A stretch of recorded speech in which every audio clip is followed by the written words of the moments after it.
Alright, good evening everybody. This is a game that is near and dear to my heart. As you may know, I'm a big dungeon crawler fan, and this is one that is, I think, not given enough credit. This is Shining in the Darkness. It is the predecessor to the Shining Force series, and it is a rare Wizardry-style dungeon crawler on the Sega Genesis, aka Mega Drive. And so I just figured that I would sit around and maybe play a little bit of this today and see if I just enjoy a little bit of this.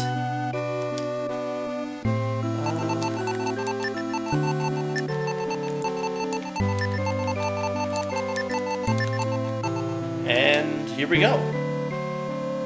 Oh, we'll do fast message display. So, this game takes place in a place called the Kingdom of Thornwood, and as opposed to a lot of its contemporary dungeon crawlers, it has a lot of color and a lot of big, nice-looking sprites, cartoon character stuff, and we're going to get to enjoy some of this as the son of Mordred, a knight in the Kingdom of Thornwood. Oh, and we got a couple of friends too.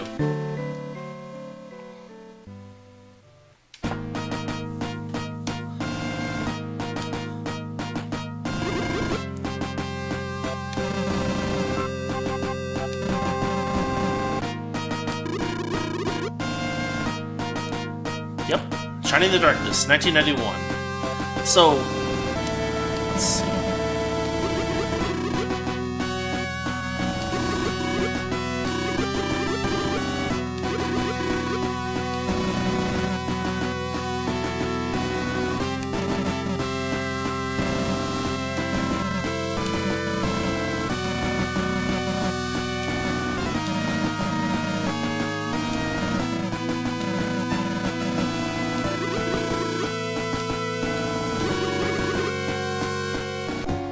Alright, so that is the opening scene, and you can hear the music is really nice for a Genesis game. A little bit of trilling in the background there. We're gonna head to town. And yeah, he gave us 200 gold to get equipped. That's not actually a whole lot. We start out with basic equipment. So I've got bronze knife and a woven robe. What we're gonna do with the money we've got is we're gonna pick up slightly improve. Just pick up a gauntlet. Nice, and that'll do it for that.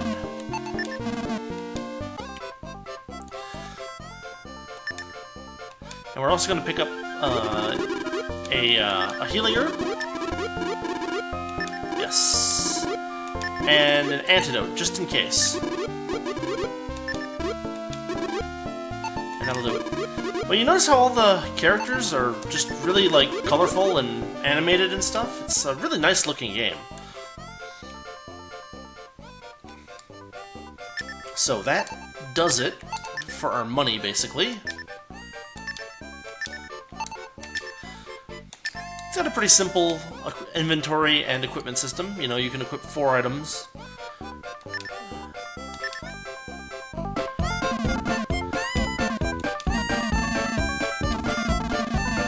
So, it's also one of those dungeon crawlers that has a nice little story behind it.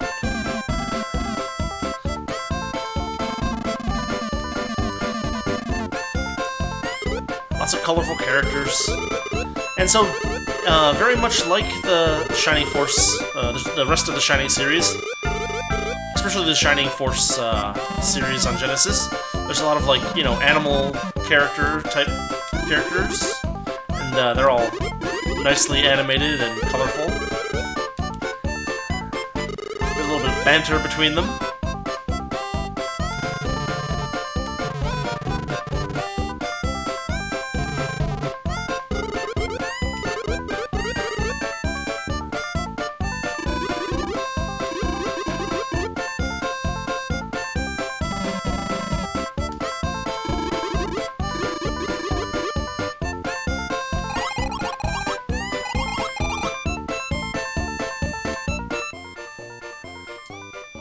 Alright.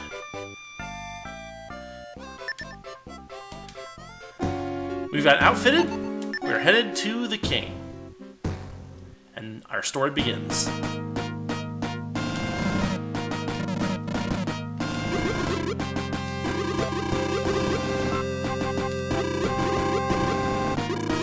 She was last seen in the vicinity of the labyrinth. We don't know whether he's there or not. Oh.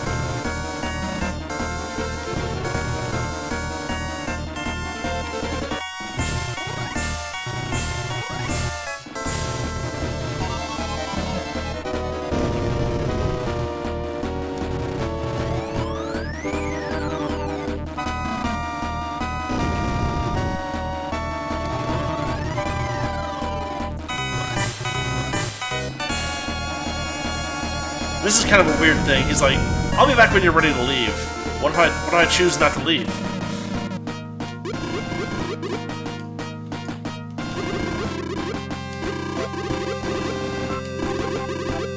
Very basic light versus darkness kind of theme to it.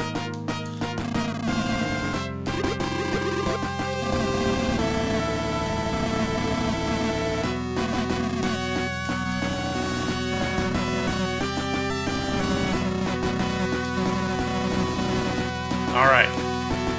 By order of the king, we may now enter the labyrinth. And that is here, so in we go. Now, one of the great things about this game is the pace. You've got the dungeon crawling music, which instead of being like creepy and eerie, is basically a march.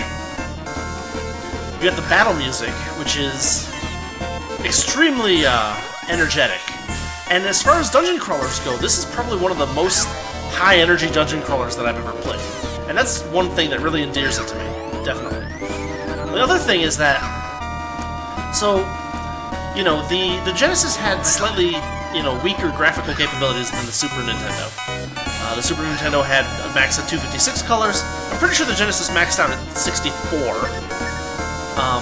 But it's important to see what amazing things can be done with even a limited color palette. Look at how colorful and how much the color of the enemies jumps out at you. It's beautiful.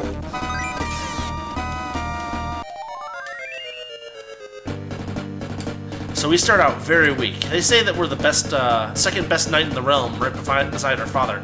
But we're still level 1, which means we have about 12 hit points or something dumb, ridiculous like that.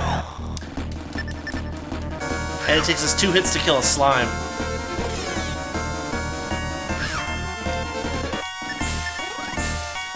So what we're going to try to do for the first couple of levels is we're just going to try to make it to the next level before we have to return to the inn. We're not going to be able to do much exploring as fragile as we are right now. Which is a little bit of a downer, but once you start getting into once you actually get a little bit further into the game, gain a couple levels, things start to speed up quite nicely. So let's just sit back and enjoy some music as we fight some slimy oozes, and maybe a slug or two.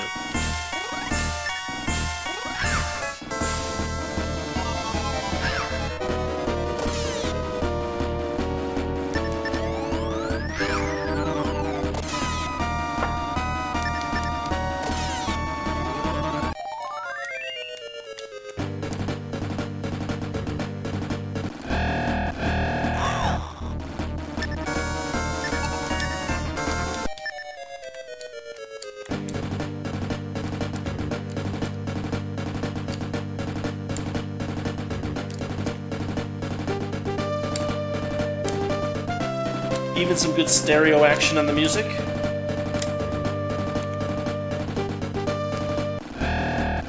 Again? Wow.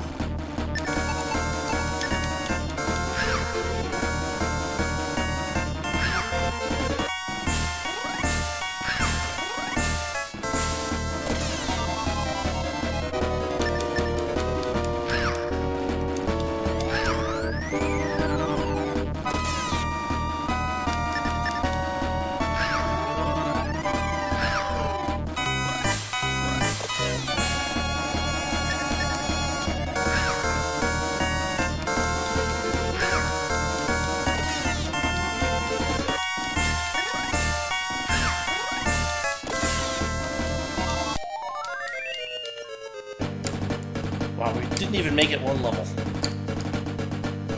That's also why it's important to leave a little bit extra cash for yourself. Because we are going to need to visit the inn a couple times before we can actually start exploring the dungeon, the labyrinth.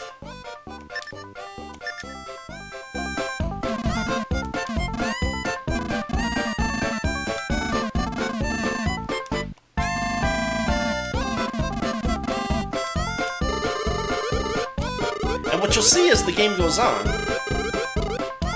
is that, like, the conditions inside even the tavern progress a little bit. Like, Dai goes off to talk to Baron Byron, and stuff like this changes throughout the game. So it's pretty cool, actually.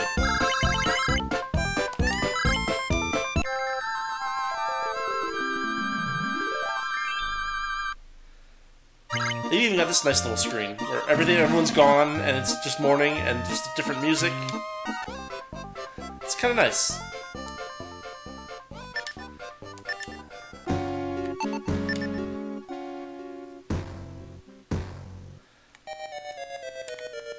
Yeah, if you're unlucky, when you first start the game, you end up in fights like this, where there's 3 slimy oozes, and there's very little you can do about that. So those oozes normally have 8 hit points, occasionally 7, but right there we just saw one with 6, which is a little different from usual.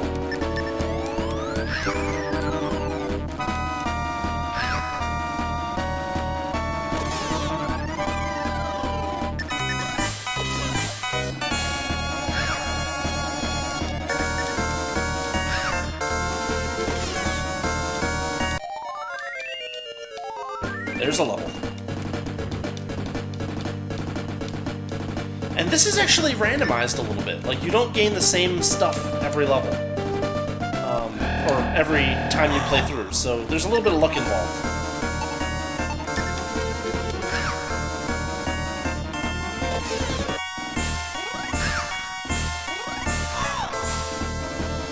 The good thing is that our MC here grows pretty quickly. Once we get to level 4, we'll be able to start actually kind of looking around in the dungeon. Another cool thing about this game is that even though the dungeon is fairly simple, not a whole lot of like spinning plates and stuff like that, at least for now. It's actually quite large, so we're going to get to enjoy a pretty decent amount of dungeon crawling in this game.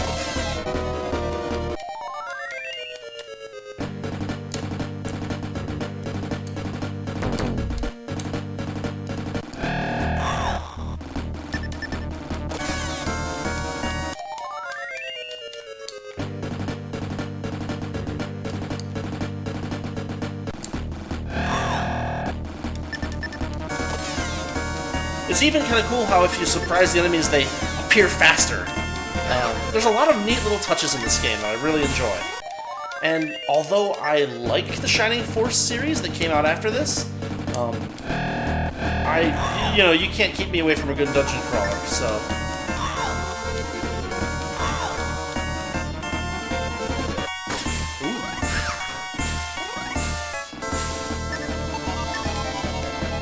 Cave slugs are kind of funny. They look, their eyes are all bloodshot. They look a little stoned there.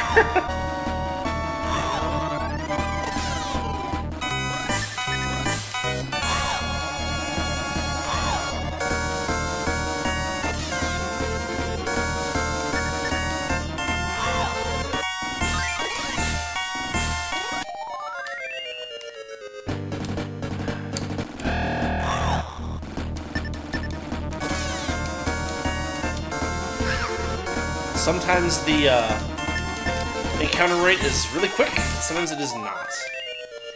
A lot of variation there too. We're gonna head back to the inn again.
Another nice thing about this game is the relatively large number of frames of animation for each step.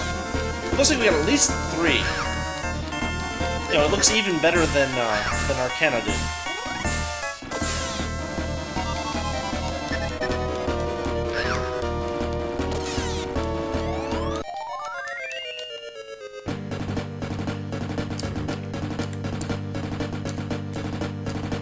Then we've got like features on the walls, like these torches and stuff.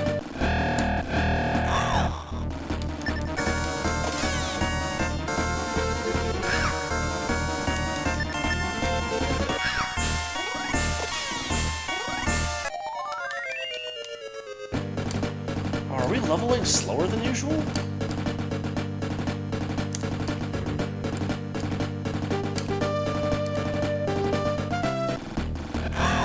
Oh.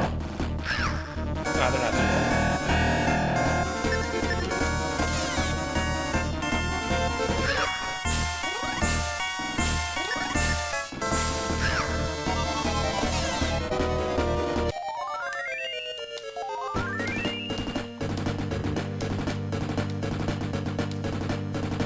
There we go. Now we're back on track.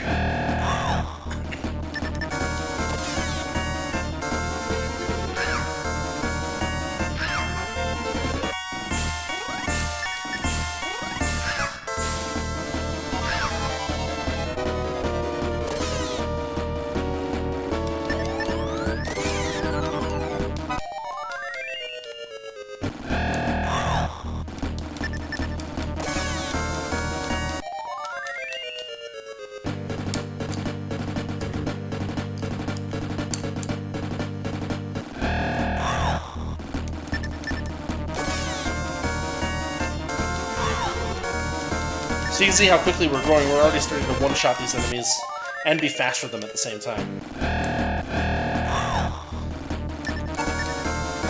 And once we're faster than the enemies, we can take them out before they can get strikes in on us.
So the enemies start leveling up pretty quick. And that was lucky. I think these guys will actually do... yeah. More than 1 damage when they hit me. You gotta be careful because there's no obvious sign that the enemies have just suddenly leveled up as you traverse the dungeon, so you gotta be really careful. It's also good to watch out for like things on the floor, like you see up there. As we'll see later on, those become, we'll say relevant soon in the game.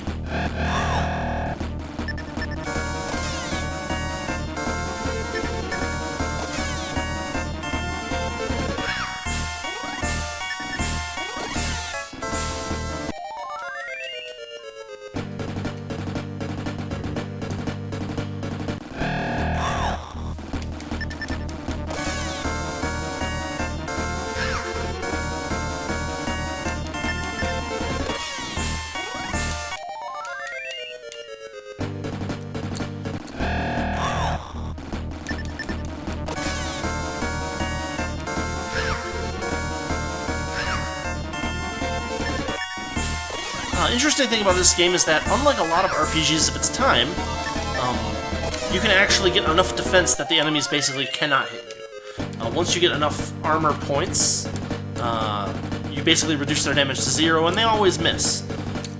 Or pretty much always miss. Which is one of the good things, since you'll be starting each adventure from this front door here to the labyrinth. You don't want to get nickel and dimed by the enemies on the way in.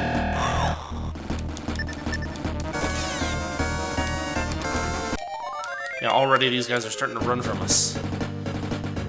I'm gonna try to get to level 4 before I head back to the end. We'll see.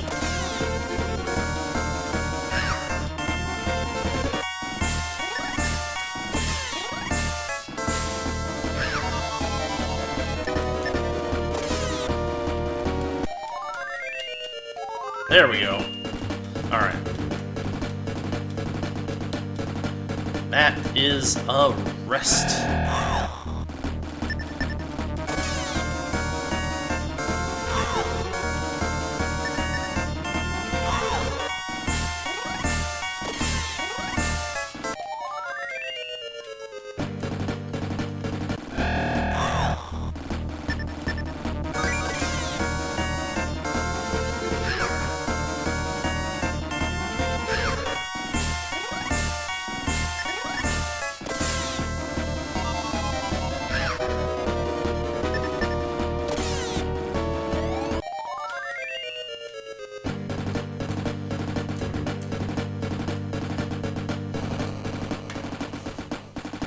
I like the way the music fades out. It's a nice little touch.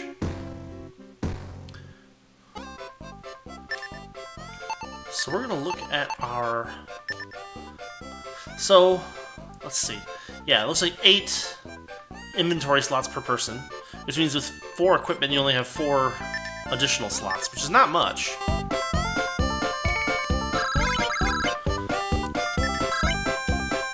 And so I'm going to hold off on getting a helmet for the main character for a little while, just because our inventory is so limited. But we've got enough cash now that we can probably buy one more useful item that I didn't want to worry about buying initially. But I think we can use the Angel Feather to get us out of the dungeon in a hurry.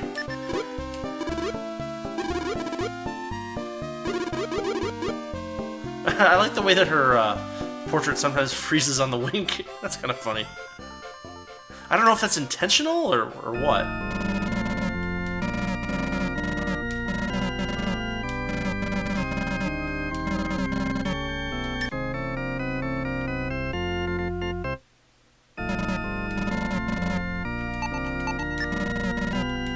Very Dragon Quest style saving system there.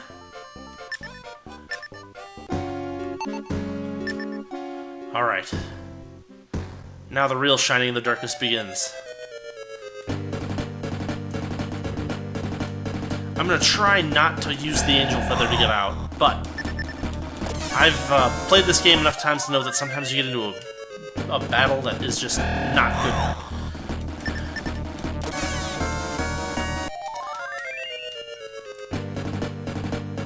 Additionally, we'll be finding treasure chests and stuff, and so our inventory will fill up, whether we like it or not.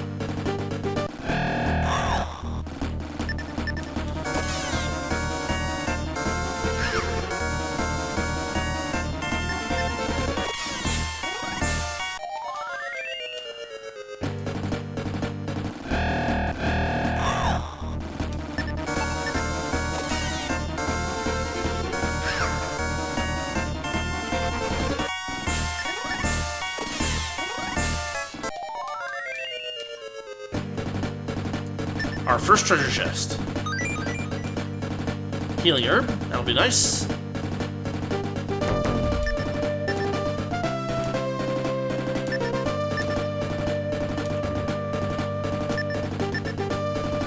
I guess it really is nothing. Alright.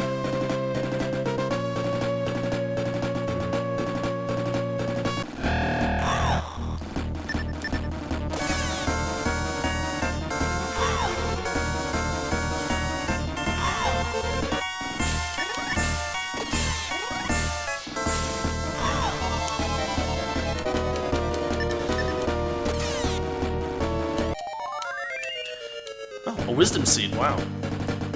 I don't think I need that.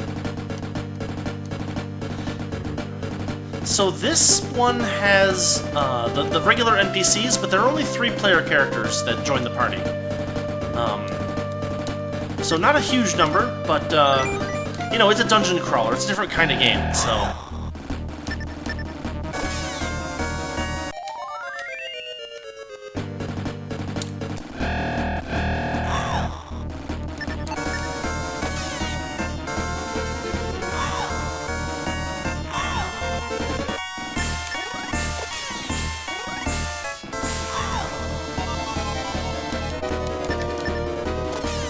What this game kind of did well was establish the style, you know, like it, the different types of characters, and they really used that to their advantage when they got a much larger cast in Shining Force.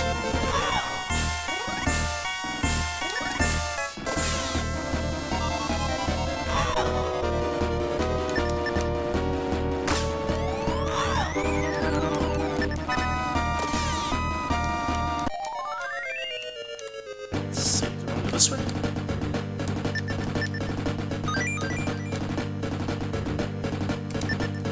So, that enemy dropped a wisdom seed. Enemy drops are not very common in this game. Surprisingly that it happened already. My inventory's full.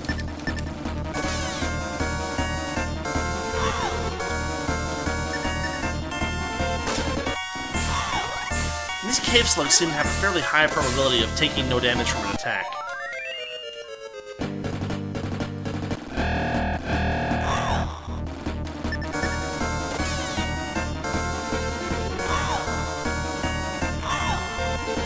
There is a map. What'll happen is that when I get some of the additional party members, we'll have a spell that does the map for you. Fortunately, the dungeon's not too complicated to start. The game has a really nice learning curve. Not too hard, not too easy kind of thing. Once we need a map, we'll have it. Actually, I think the Wisdom Seed might be a map item. I'm not sure about that.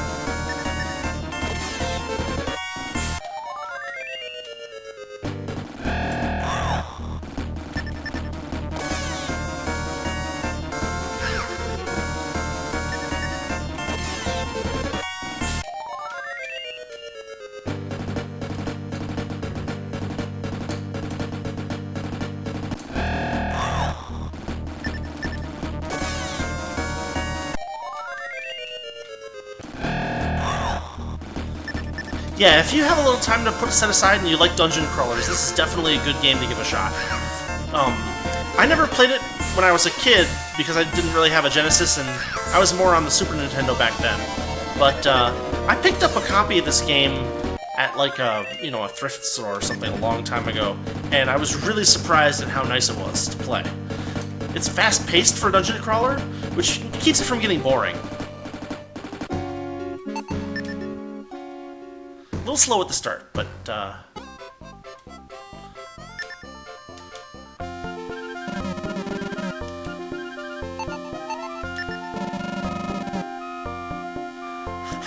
face is great.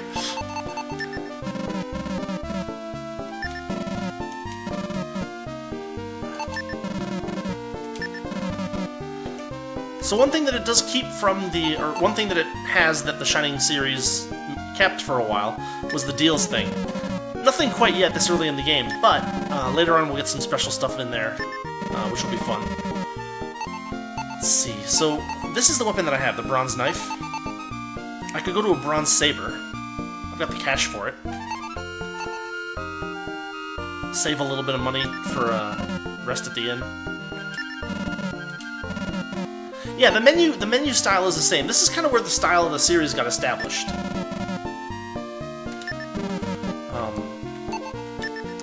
And they made it, very colorful and very nice to look at, and they did an amazing job at it.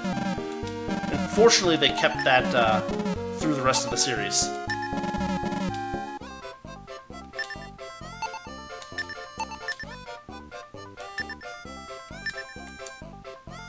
Oops. There we go.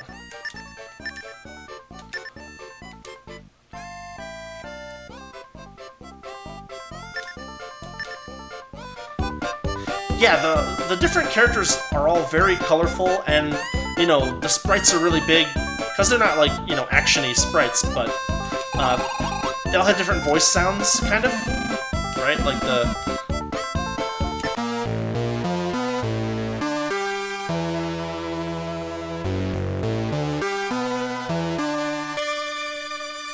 I don't think I've ever done that before.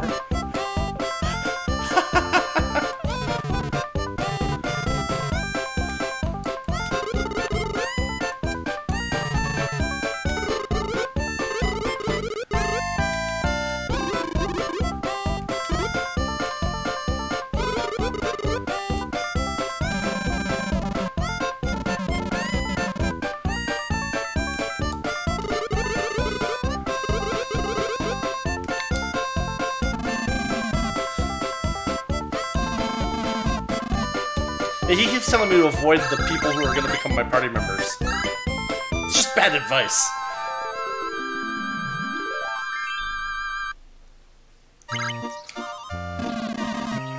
Yeah, the music in this game is fantastic. I mean, when you have a game where the gameplay is kind of similar throughout the course of the game, like a dungeon crawler, you really need to get the player engrossed into the game, and one way to do that is good music. And this game, I think, delivers on that.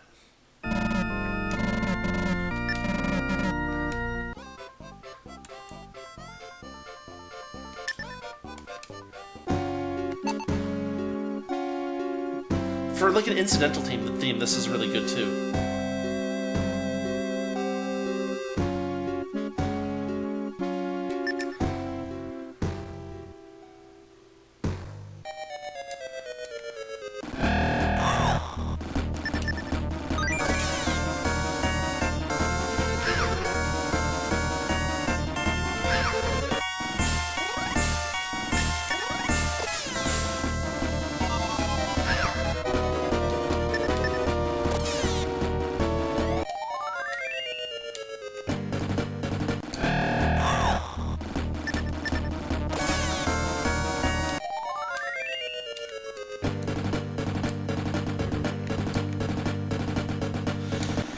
You know, I've never played Shining, or I think I played it for like a few minutes, Shining Force CD, but that's interesting that they use the same setup for that. That's...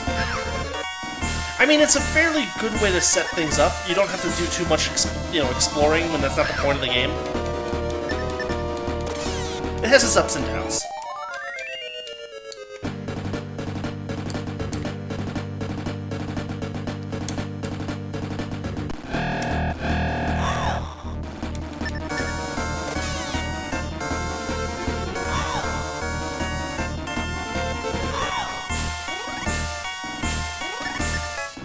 Another thing that's interesting about this game, at least compared to contemporary games that were on the Super Nintendo, is that Nintendo was a big, like, they would censor the word death and die all over the place. Like, all that stuff would be gone. The shrines were removed and turned into something else. And Sega didn't seem to have that, didn't do that. So that's interesting. It makes the game a little bit more, well, it's a little bit more true to its origins, I guess.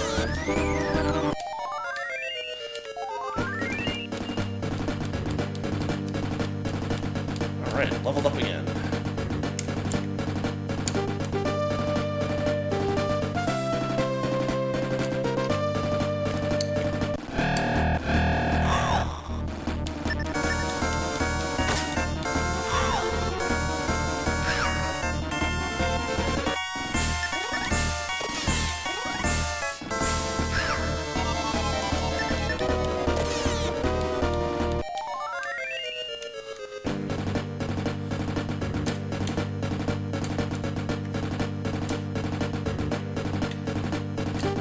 Try this way first.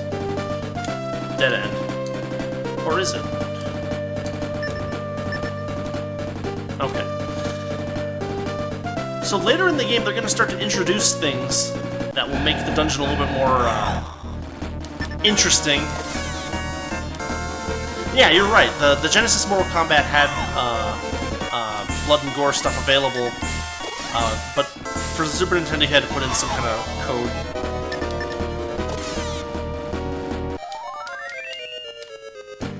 At some point, Nintendo got with the program.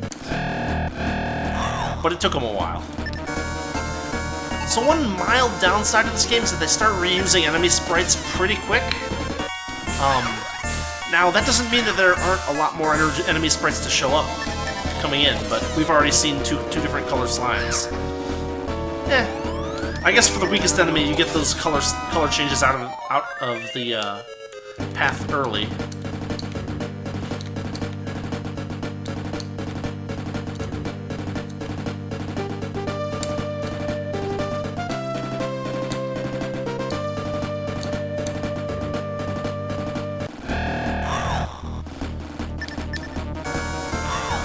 Oh, that's bad.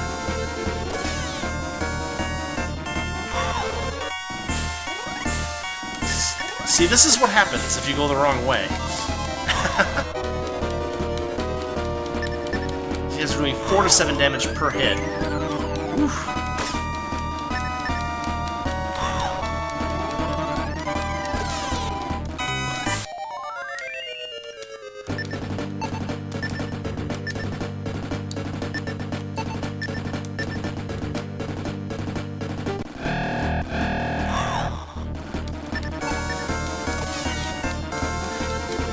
Fortunately, I don't think there's too much penalty on death. I think you lose like some of your money or something like that and wake up in the shrine. So it's not too punishing if you do screw up, which is nice. But we're gonna see about going a different way.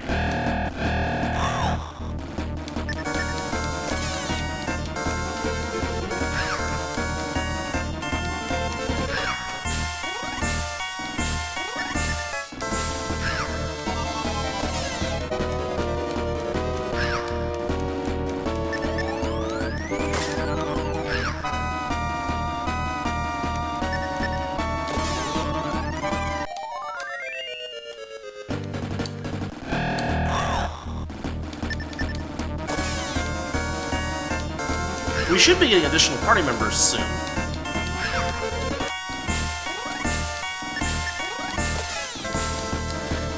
It's one of those things where it's been so long since I played it, I don't remember exactly what the trigger is.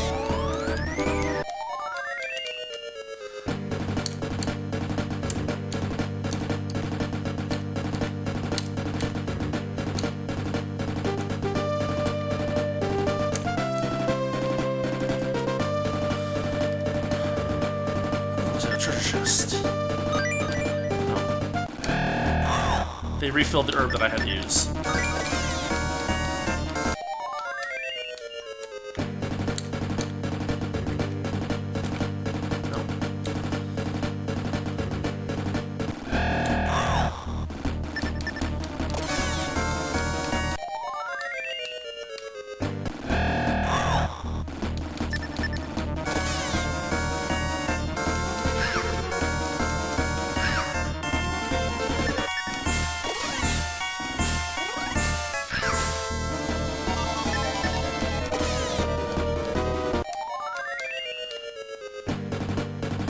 Huh.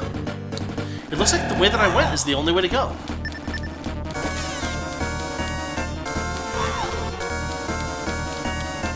Maybe we need to upgrade our armor a bit.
yeah, thanks for coming in and chatting on the stream.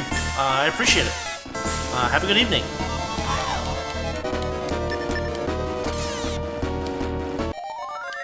Oh, and I hope you give this game a shot. It's a lot of fun.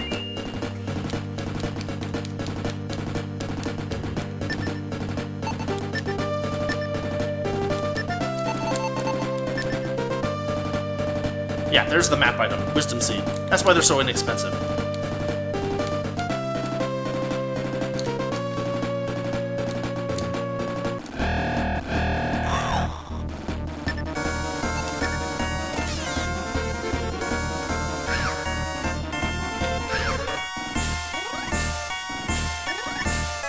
Oh, and thanks for following. I didn't even read that in the message right.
Leather shield.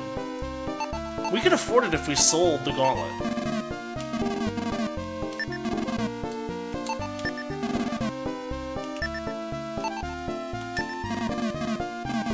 So this is one of those games where you actually get more than 50% back of the sale price for selling stuff, which is kind of nice. It helps you turn things over faster.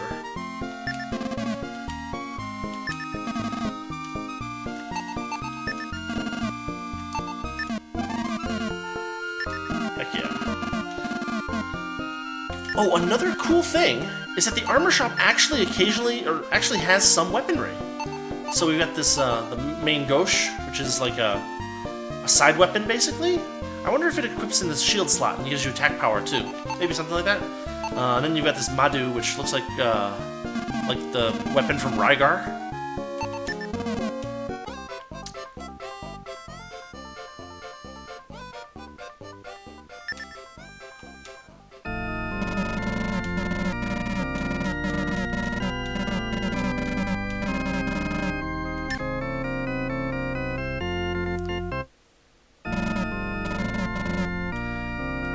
Yeah, we'll keep going a little longer.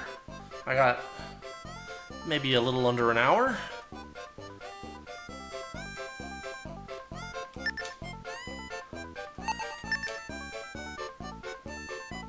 Alright, I gotta equip that stuff.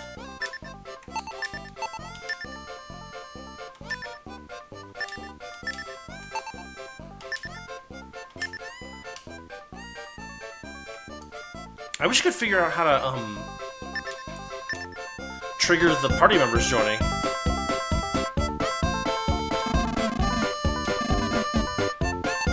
How about not? What we can do is we can check the castle real quick. And see if anything pops up here.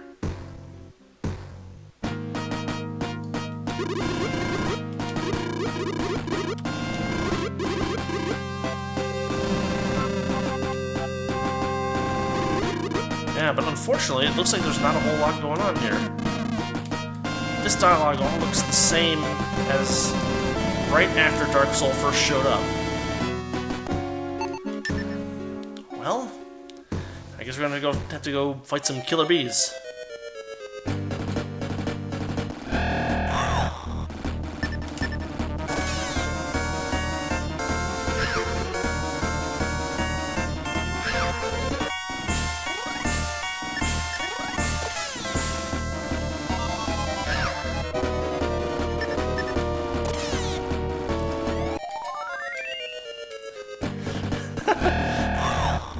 The battle theme is like head-bangingly good.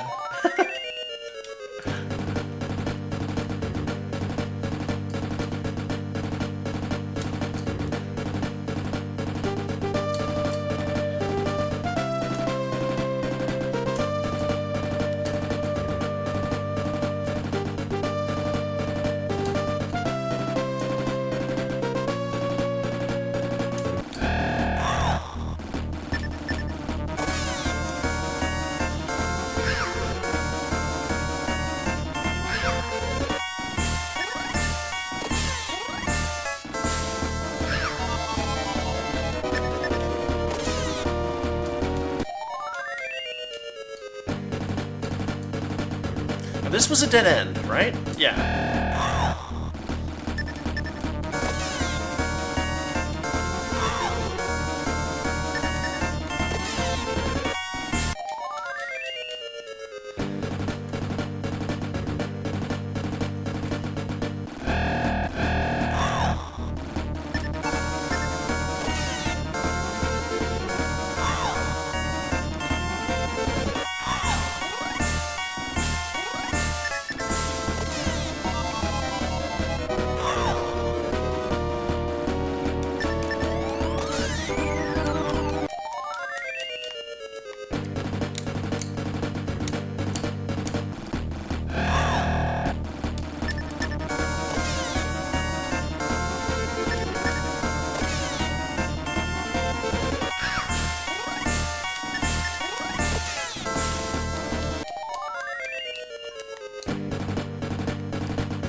Really nothing there.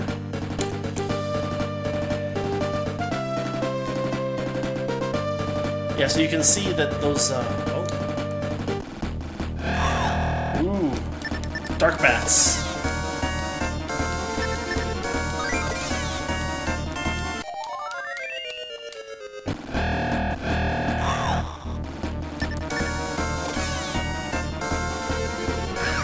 So as the game progresses, you start to get these more complicated mixtures of enemies, and it actually becomes a little bit important to make sure that you choose the right order to attack things in. You can save a lot of your resources that way.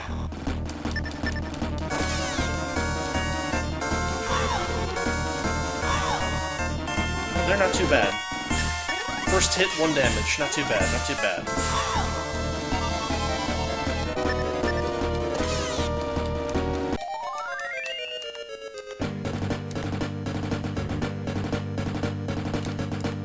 That...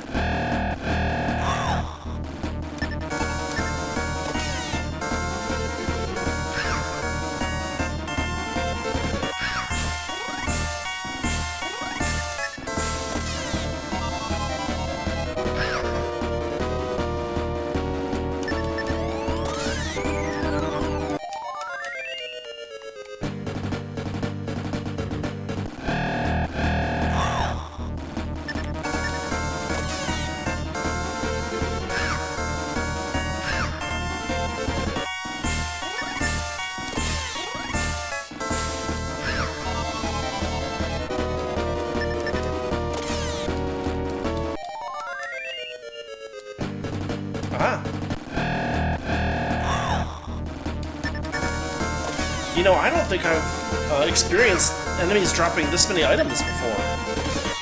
I'm either really lucky or really unlucky.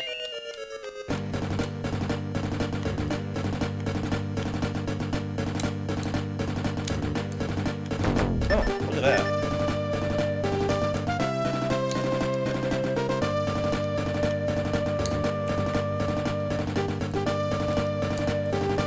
Oh, it's got the torches, but so you think that, oh, that's the way I gotta go, but nope.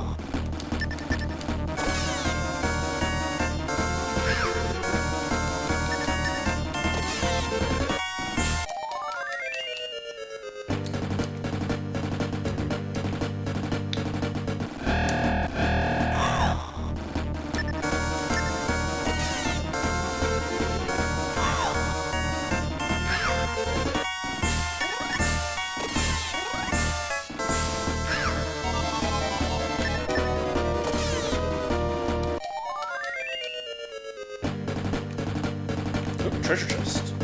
Wait a minute. Yeah, I'm full.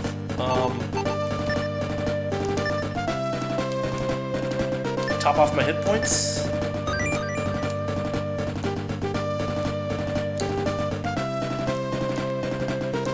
That's a little ominous, isn't it? Here, have a healing item. So, let's see. So there was a Shining Force series that continued the series in on Genesis. There was Shining Force 1 and 2 on Genesis, and then there was Shining Force CD.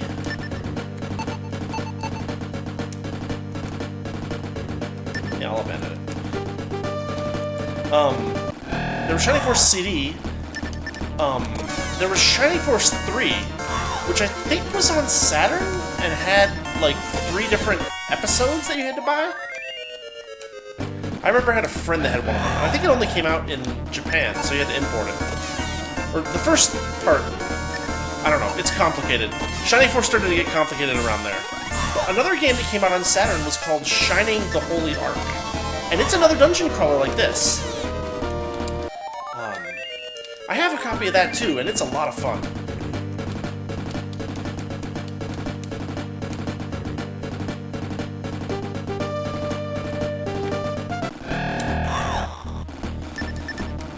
One thing that they do in this game, later on, we're going to see custom enemy entrances, and they do that a lot in Shining the Holy Ark. Oh, the copy of Shining the Holy Ark I have as a Japanese copy, so it's not, like, rare or expensive. The Saturn was a really underrated system here in the US.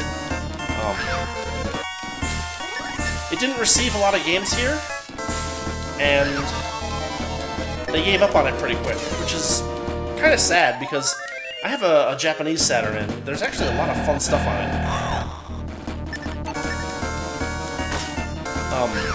First of all, which is the Sakura Wars series.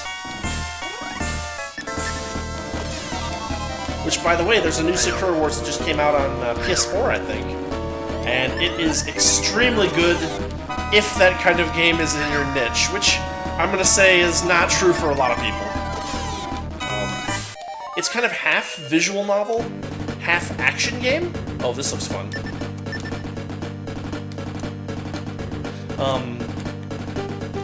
But it's really high quality for what it is.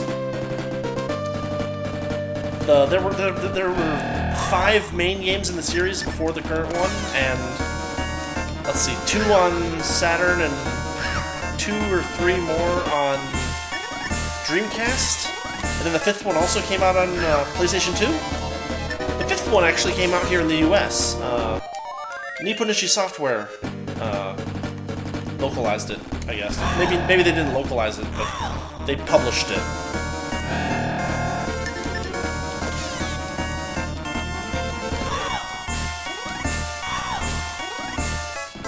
Yeah, so that shield I bought cuts their damage from like 4 to 7 down to like 1 to 2.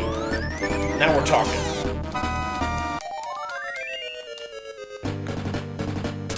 Uh-oh. Custom enemy entrances. Kaiser Crab.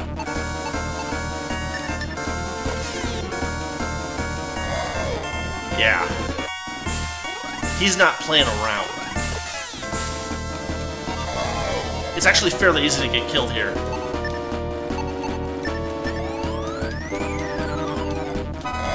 Because, yeah, he just does 17 damage per hit. And he might just finish me off.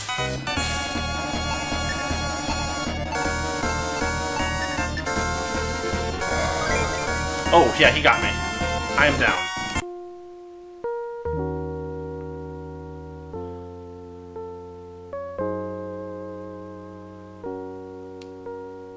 Oof.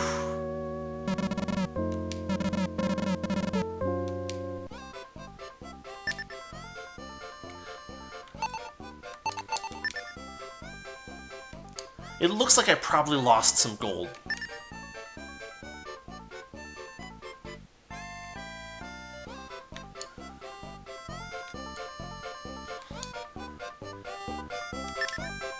I mean, unfortunately, there's not much else that I can do other than just head right back into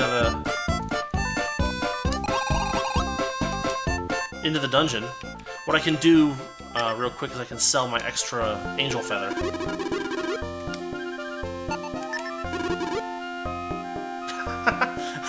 So they do this a lot, where like they're like shocked that the screen came in from the side.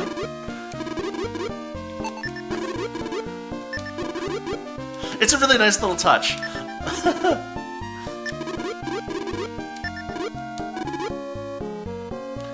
herbs, 1 deep poison, 1 angel feather, 1 empty slot. I think we're good.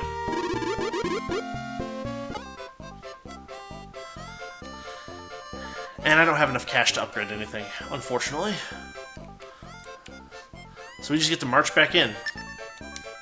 But we'll try to avoid that Kaiser Crab for a little bit. Because there definitely are some other directions we can go.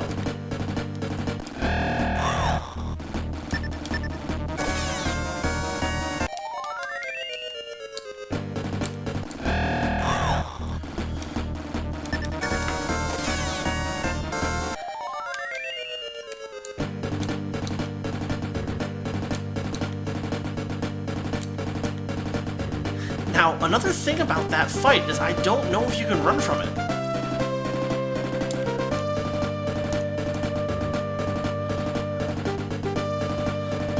In fact, the run ability is not particularly reliable in this game, so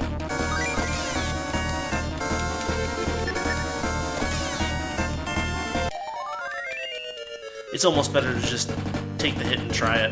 It's dead end, right? Yeah, there we are.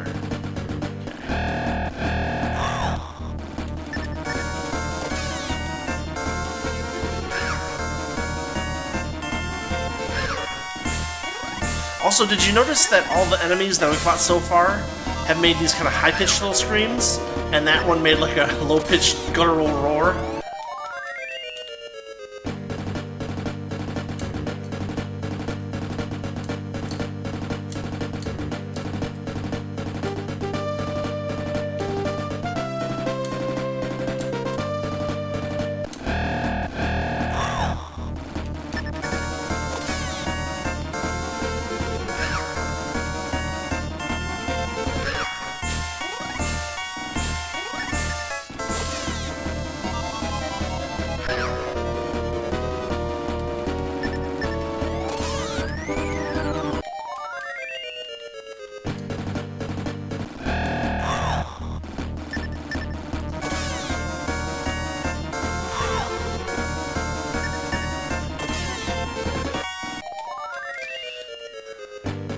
Now, you might be saying that what we need for that boss is a healer.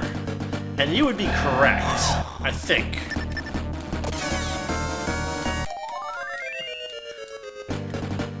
The first character we're going to get to join us, I believe, was mentioned in dialogue already. His name is Milo, and he is a healer. He's very reminiscent of... Oh, what's that character? He actually reminds me a lot of the first human fighter that you get in Shining Force 1. The guy who wears gray. I can't remember his name off the top of my head. But he's kind of, you know, short, stout, but he's a cleric instead of a fighter.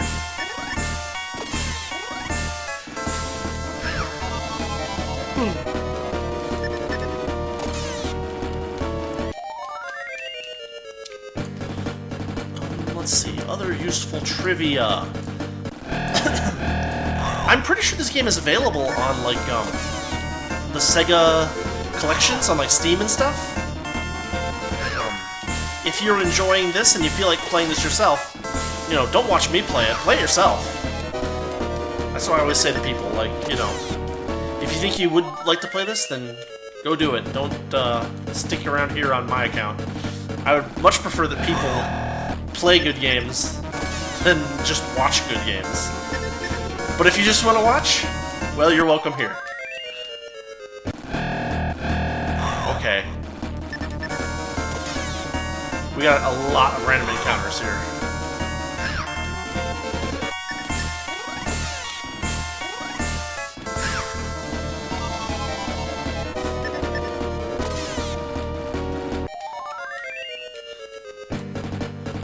Okay, this was a treasure chest, right?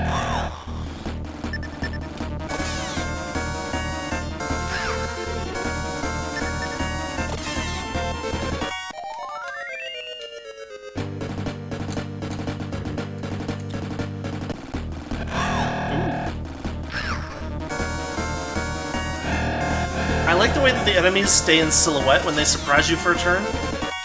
That's kind of reminiscent of the way that Wizardry games have, like, unknown enemies, but it's a little bit more player-friendly.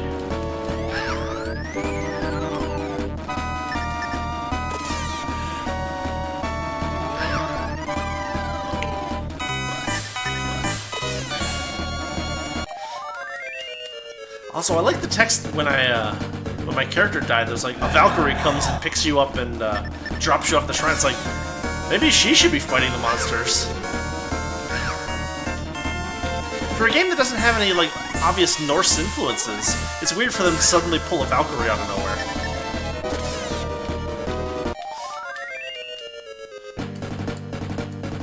Come on. Another treasure chest. Oh, money. Great.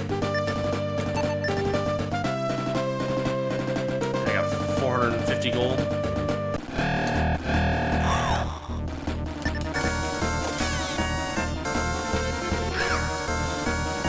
Another thing I like about this game that a lot of dungeon crawlers fail to do is they keep the town useful. Like, I'm gonna buy most of my equipment throughout the game from the town for all of my characters. Finding, like, special magic stuff in the dungeon happens occasionally, but we're mostly gonna be building up our equipment from town, which gives us a reason to go back. A lot of dungeon crawlers, they kind of make the town useless early in the game, and it's like, well, why even have it there then? You could make it... If you're gonna make the town useless, you may as well make a survival-style dungeon crawler like Eye of the Beholder.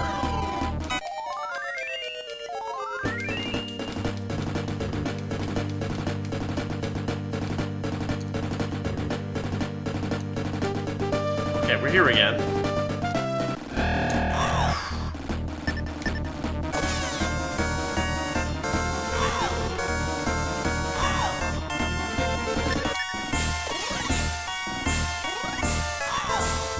Missing a lot. That's really nice.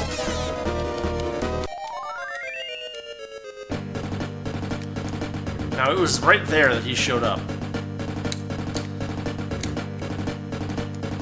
But, am I really out of... I guess I didn't check that other spot. It was just the 100 gold and the dead end.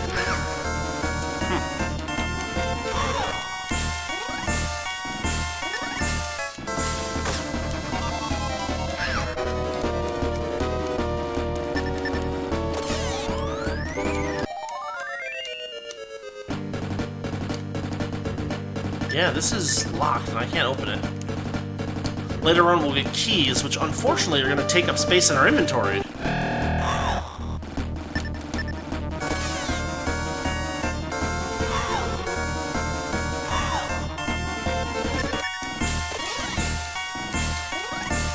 Okay, I hate to say it, but I think I'm going to return to town and see if I can upgrade my armor a little bit. Because the main problem we had with that crab was that he was doing way too much damage per hit.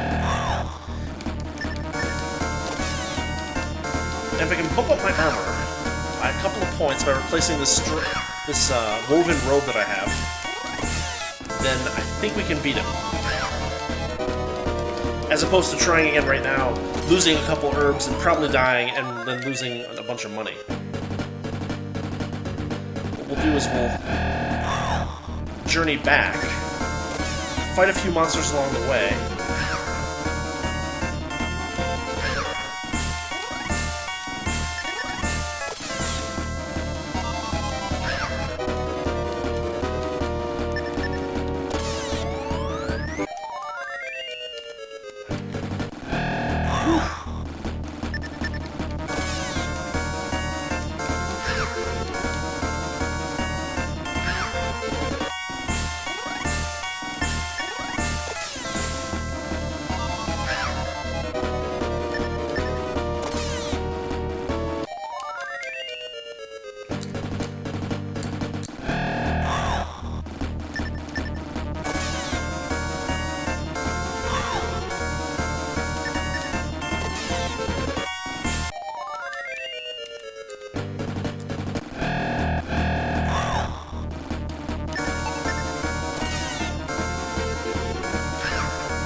and with all these encounters, I think we'll have no trouble affording a slightly better set of armor.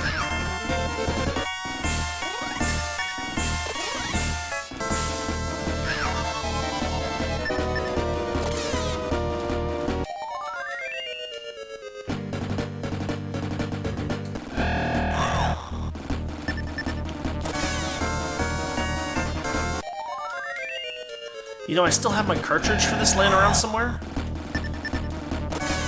I mean, not laying around somewhere, it's in my game room. I wonder if the battery, like, still is good on it. If it...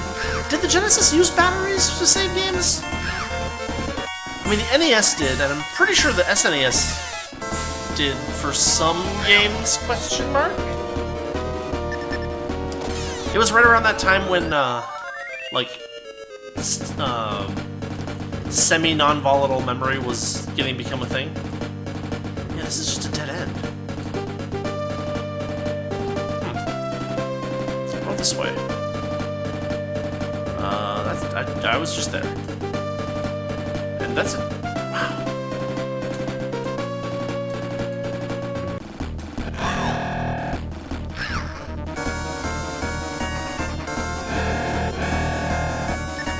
One thing that I think is a little silly is that your health window turns yellow at 50% health. For a game where you're trying to like keep your resources maintained as long as possible, you're going to spend a long time in that yellow state.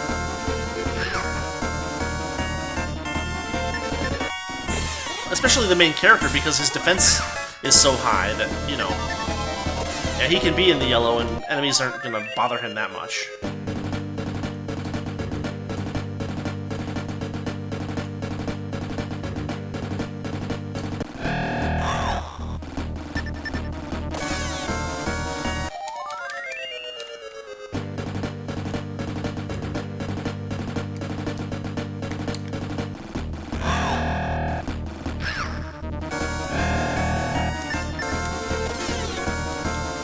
We're getting back into the safe zone.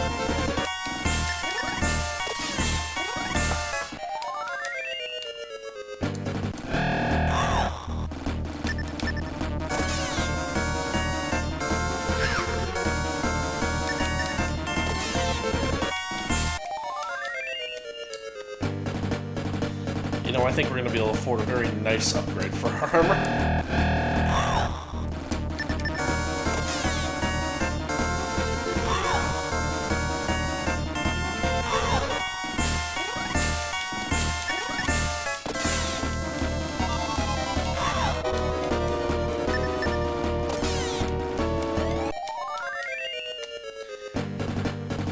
funny because the first time I played this, I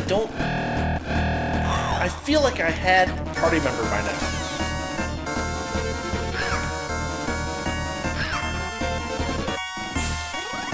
And the problem that I've had with this game before is that some of the triggers to like have certain story effects happen require you to walk a certain way down part of the dungeon. Like they require you to enter a specific spot, but also be facing a specific direction. And so I'm like constantly worried that like, oh, I just didn't see the character. That character Dai, who was working for Baron Byron. Later in the game, he gets like something happens to him, and your goal is to kind of find him in the dungeon. And I missed him like 7 times because the dungeon level that he's in has a lot of loops in it, and it just so happened that every time I went past the square where he's supposed to appear, I was going the wrong direction in the loop. And I actually had to look it up, because I'm like, I can't find this character, and that's the next thing I need to do. And it's like, oh, you need to go here. It's like, I was there. It's on my map. I've mapped out that whole level. And they're like, no, but you have to be facing south. And I'm like, oh, really?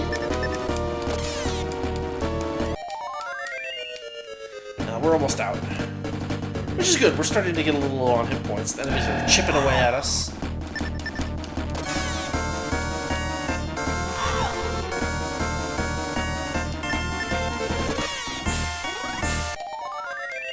Stands victorious.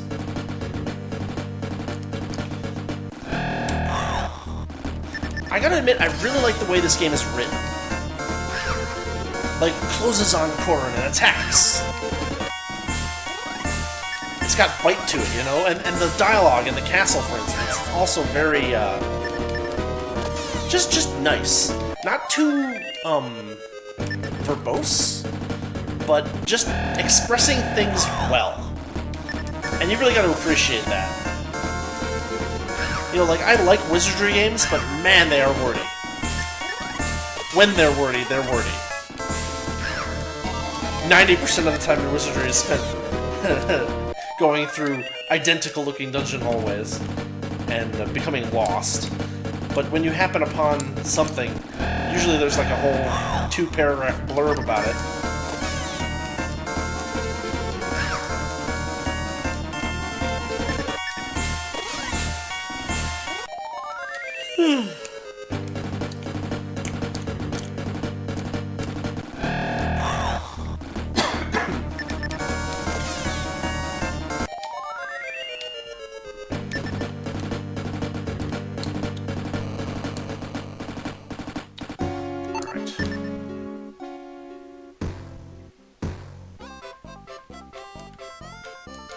First we rest, make sure that we're topped off on hit points.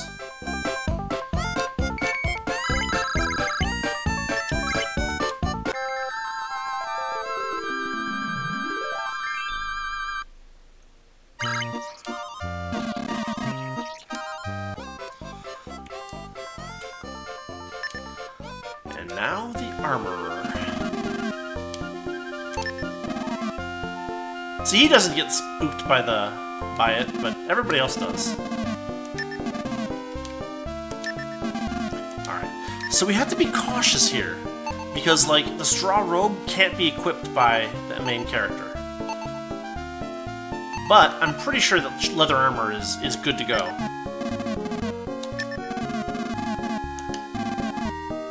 And we're gonna say, not looking for anything else. We're gonna sell... Well, first we're gonna try to... Oh, what's this? Oh, he has... So, this is kind of cool. This is like his first deal, and he's like, oh, hey, hold on! I got this for you. Yeah, I can't afford it, though. But that's a nice touch. It really adds, like, you know, it makes it feel alive. 33 to 45. Yes. Yes, indeed. Ha ha ha.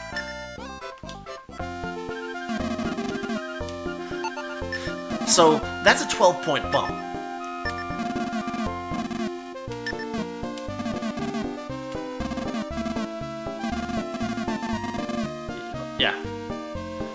2,800!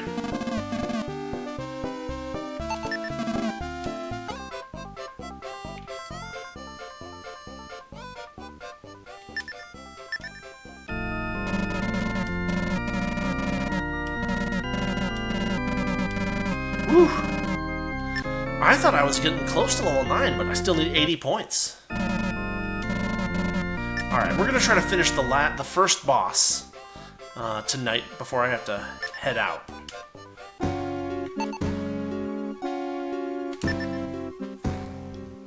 That Kaiser Crab is the first boss. I'm pretty sure that once we finish him off, we'll be able to get like a key or something like that that'll let us get further into the dungeon.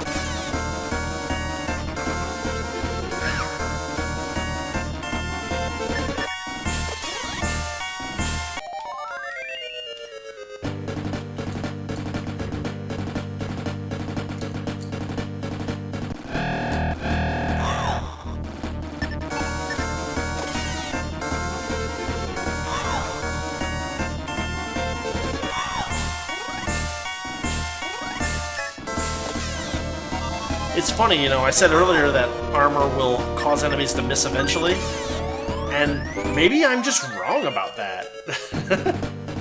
Like, maybe what's actually happening is that speed is also increasing, and so dodge is going up at the same time. I don't know. Because these guys should definitely not be doing any damages at this point. And yet they are.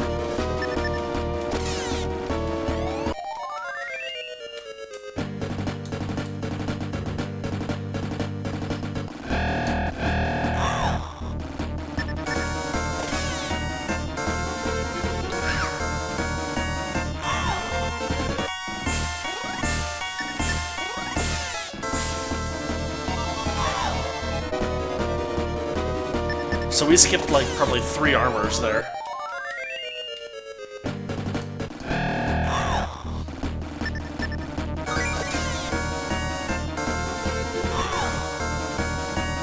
But I'm pretty sure that what will happen as the game goes on is that the townspeople will actually increase their inventories. I'm pretty sure that happens.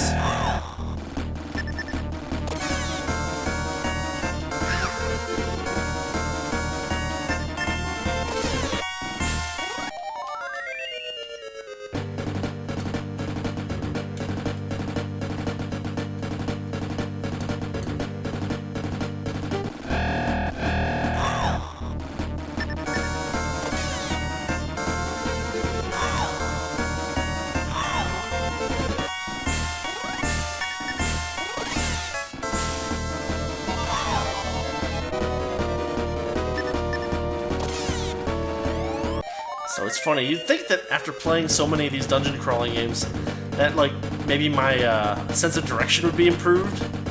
Not the case.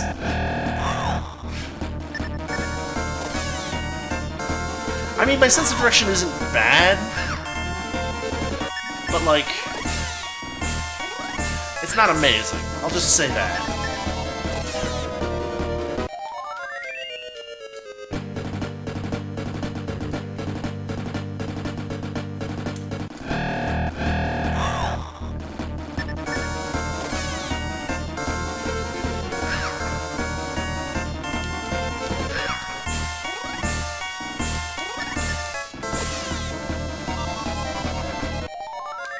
Turns and runs.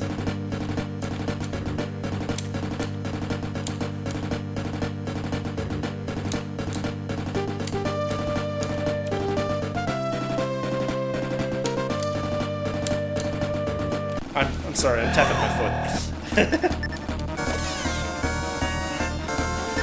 Whenever I record anything with a friend of mine, he can hear everything in my house, like super loud.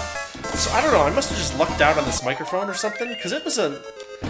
Well, it's not the Yeti that everybody uses. It was like $110 or something like that. Fairly inexpensive USB microphone, but it's actually pretty decent quality. I guess it's the CAD Model U37? It's been good to me so far. The one thing it is missing is a mute button. So I have to have software mutes. Or just not mute.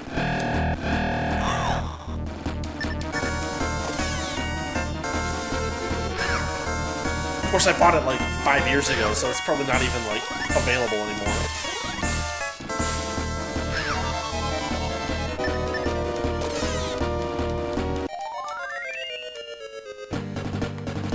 Here we go. Oh, come on. Get out of my way, Dark Jellies. I'm gonna go get killed by a crab.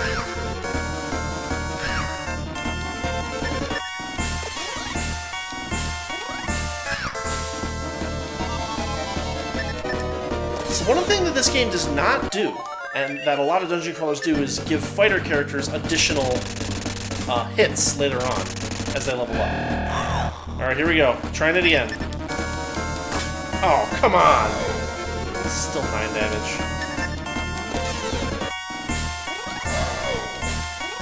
Ten damage. Are you kidding me? 2 out of 3? Oh, this is bad.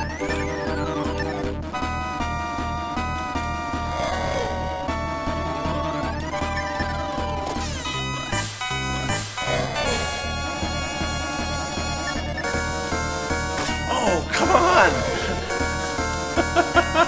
I might die again! No, stop!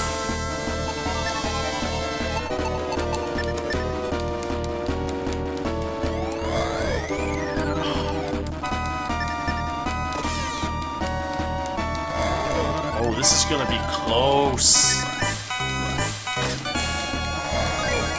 Are you kidding me? The boss crits? And I'm... Oh, jeez. Okay, well... I don't have enough time to go do that again.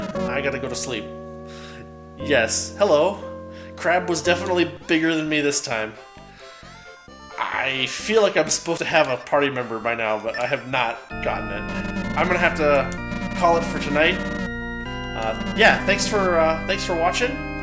I need 4 experience points. I'm probably gonna beat him with that level.